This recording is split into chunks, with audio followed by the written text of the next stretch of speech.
I'm Lauren, and if you've not seen my channel before, I like to talk all things books, so in-depth reading breakdowns, reading vlogs, reading wrap-ups, all that good stuff.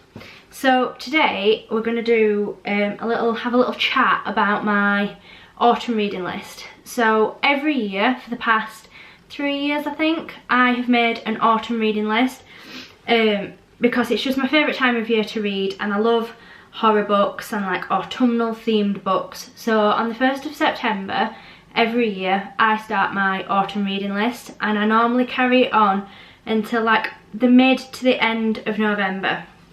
So this year it was from the 1st of September, and I think I finished it on around the 13th of November.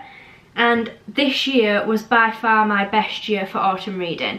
Like, I powered through so many books, it was unreal. For me, anyway, as a slow reader. So in that time, like 2.5 months, there was 27 books in total. However, I only read 22 of those. 5 were DNFs, which we will get onto. So I thought what would be a really good idea, because I got through so many books, would be to rank my autumn reading list, all 22 books, from worst to best, in my opinion. We will cover the DNFs at the start, because like I say, there were 5 DNFs. I am not opposed to DNFing at all. Life is too short for bad books, so if it's just not doing it for me, it gets sacked off. So the 5 books that I DNF'd were The Hacienda, The Haunting of Hill House, which surprised me because I really wanted to like it, but I just could not get on board with the writing style at all.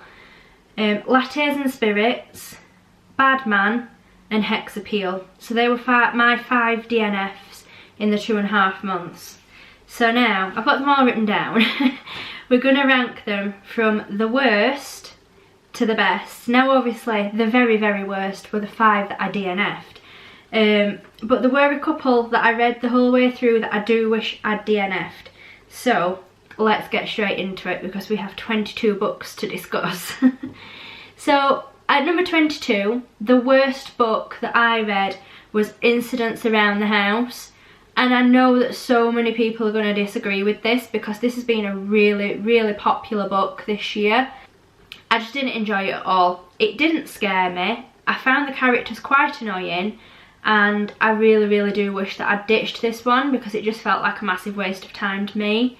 So that is right in there as the worst book that I read on my autumn reading list this year.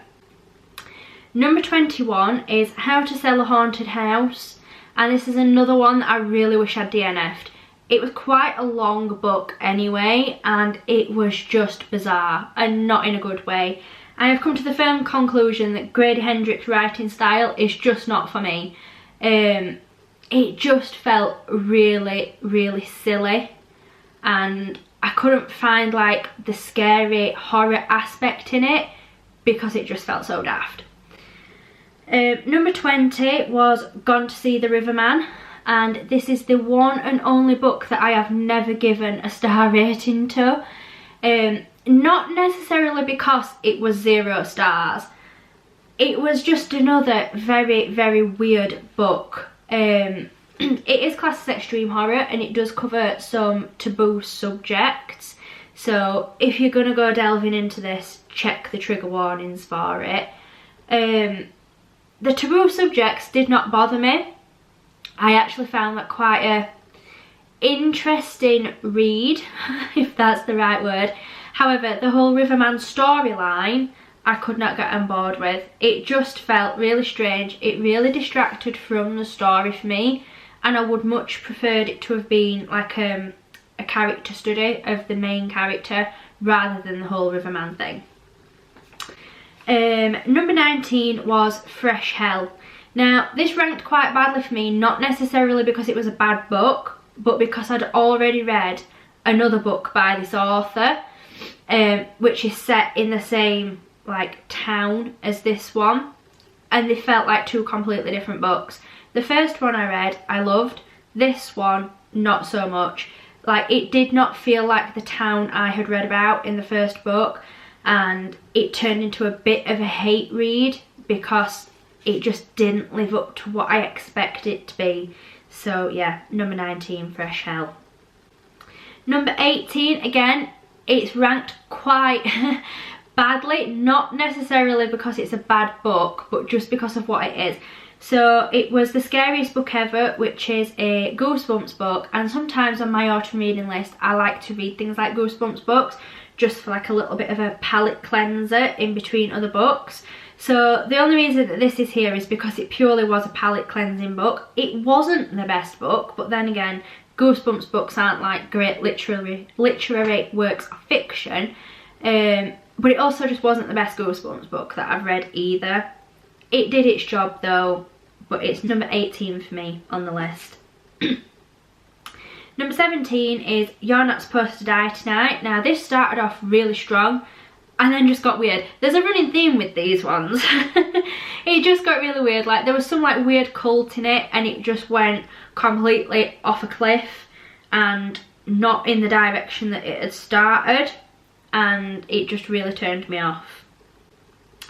Number 16 is Middle of the Night. Now usually this author's books would rank a lot higher than this for me, but this really wasn't one of the best ones that I've read by Riley Sager at all. It was alright. It wasn't necessarily a bad book, just not the best one. Number 15 is The Watchers. I enjoyed this one to start with, and then the further I got into it and the more that I started to think about it, I was like, I don't think I have enjoyed it all that much. It was okay. I read an A.M. Shine book, I think last year, and that one was much better than this. I won't be reading the next book in this series. It just does not tickle my pickle at all. So yeah, it's ranked there for that reason. Number 14 is Boys in the Valley. This was the first full book that I completed on my autumn reading list, because the very first book I picked up was a DNF. So this was the first one.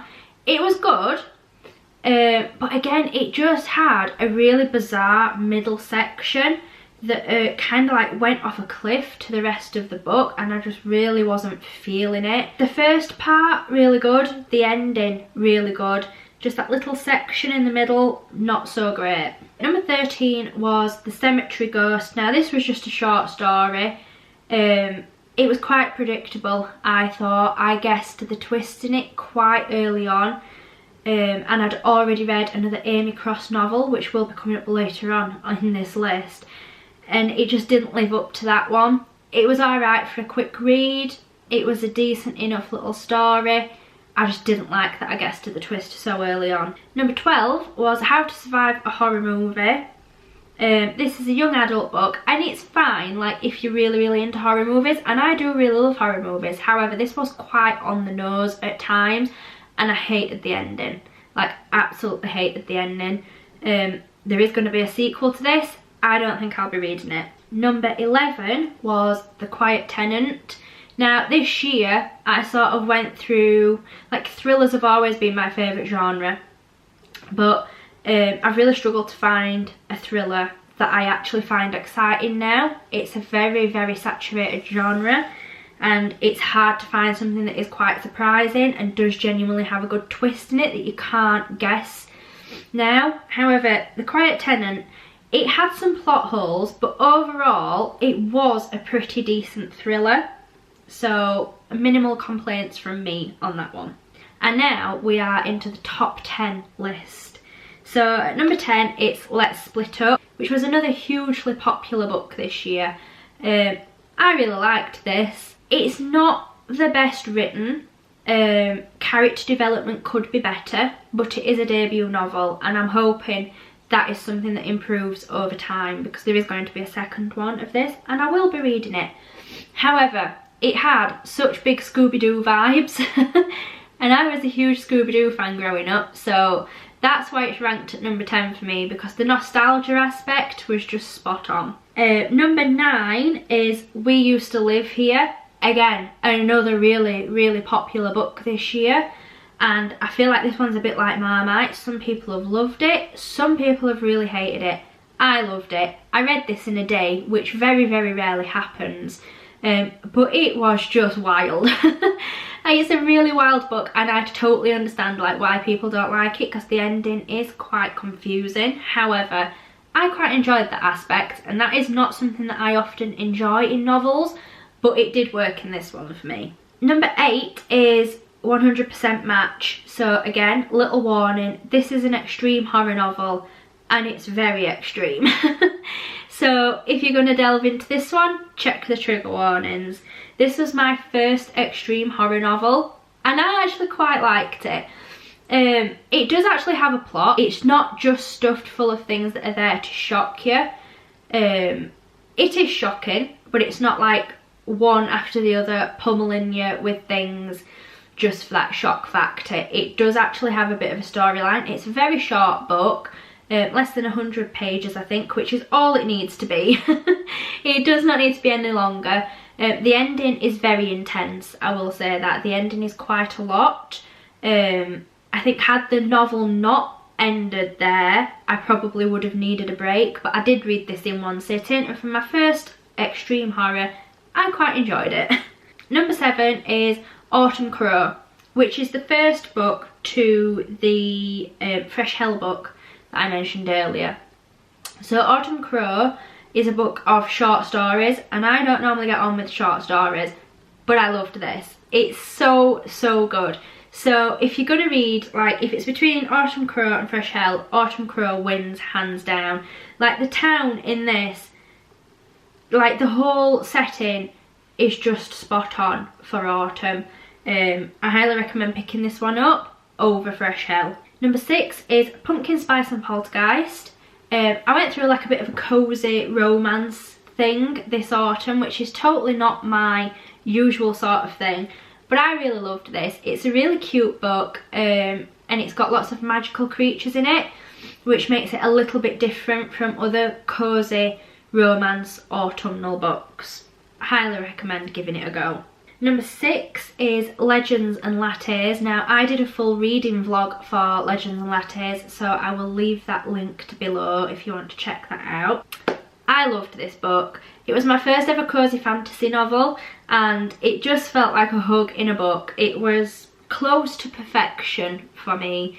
I had a really good time reading it. I can't wait to read the second one. If you've not read this yet, go and pick up a copy, because it is just really, really good and really heartwarming. Number 4 is The Pumpkin Spice Cafe, which set off this whole cosy autumnal thing. I have also done a review for The Pumpkin Spice Cafe, so I will leave it linked below. I absolutely adored this book. If you saw the review that I did, you will know that I absolutely loved it. And again, it's another one that not a lot of people like, and I acknowledge it's not a well-written book. But I am not going into it for a literary masterpiece. I accept it for what it is, and I had so much fun reading it. So that is why it's ranked number 4. And of course, I actually read The Cinnamon Bun Bookstore, so that is ranked at number 3. Now, for me, The Cinnamon Bun Bookstore is the better book. It's a lot spicier than The Pumpkin Spice Cafe, but I prefer the characters in The Cinnamon Bun Bookstore. I preferred the storyline, and it is ever so slightly better written as well. So yeah, it had to be in at number 3. Number 2 is Stephen, which is the other Amy Cross book that I read. Now, if you have not come across Stephen, do yourselves a favour and get a copy and read it. However, do check the trigger warnings for this one. It's not an extreme horror, but there are some things in it that might be triggering. I'm not going to spoil it for you. I have done a review for Stephen. If you want to check it out, check out the link below. But yeah, I adored this book. It was so, so close to perfection. It's one of the best books that I've read in a very long time. It was so good. It was everything that I wanted from a gothic horror. Yeah, just go and read it. Do yourselves a favour and go and read it. And then number 1, my best book on my autumn reading list goes to Brother. Now, I have seen a few people say that this is an extreme horror novel. I wouldn't class it as an extreme horror, and obviously I have read some extreme horrors this year. It's more of a psychological horror slash thriller. I think there are some trigger warnings. If you do want to do a little bit of background reading on it, do check those out. However, I would not class it as extreme horror at all.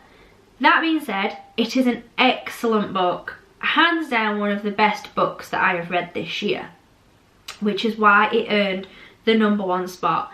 I could not stop thinking about this book for weeks after I read it. It was so, so good. I definitely need to check out some other books by this author, but I just don't think anything's going to quite live up to Brother.